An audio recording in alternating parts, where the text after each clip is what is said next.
In a development that has sparked widespread commentary across royal circles and social media, Meghan Markle is once again at the center of a controversy, this time involving an unexpected attempt to place products from her lifestyle brand.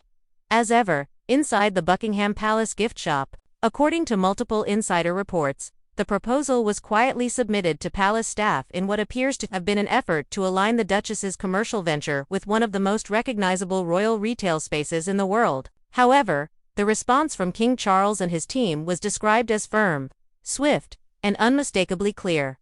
One palace source, speaking to royal commentator Neil Sean, indicated that the inquiry was received politely, but dismissed immediately. Staff reportedly issued a standard professional reply, thanking Meghan's team for the offer, a response that, in palace language, is widely understood as a definitive rejection.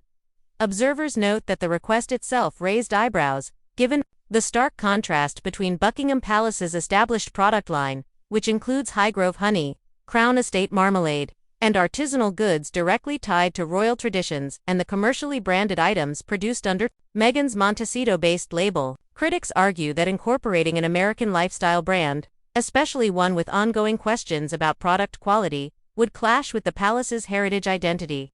This is particularly sensitive, considering Meghan and Prince Harry's public separation from royal duties and their highly publicized criticisms of the monarchy. Industry experts also point out major logistical challenges.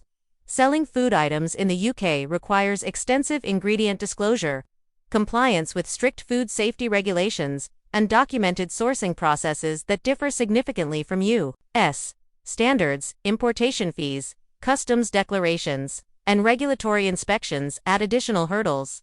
Several royal commentators highlighted the irony of the situation, noting that Meghan has repeatedly stated her desire to distance herself from the institution, yet continues to pursue ventures heavily reliant on royal association. Reports even claim palace staff maintain a file of standardized refusals for similarly unusual proposals, and this most recent pitch fit the pattern.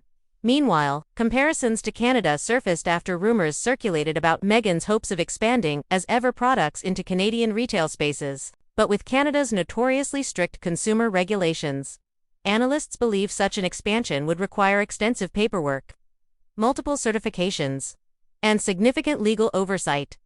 Supporters of the Duchess insist she has every right to pursue entrepreneurial independence. However, critics counter that the attempt to place as ever products inside Buckingham Palace suggests a continued reliance on royal connection, the very dynamic Meghan has publicly rejected. Royal analysts observing the situation say the deeper issue is symbolic. Had relations with the royal family remained intact, it is possible that Meghan's ventures might have found limited support or collaboration. Instead, years of public conflict and strained communication have made such cooperation unlikely. In the end, the message from Buckingham Palace was unmistakably definitive. The monarchy will not be lending its platform, its branding, or its retail space to any commercial venture linked to the Duke and Duchess of Sussex.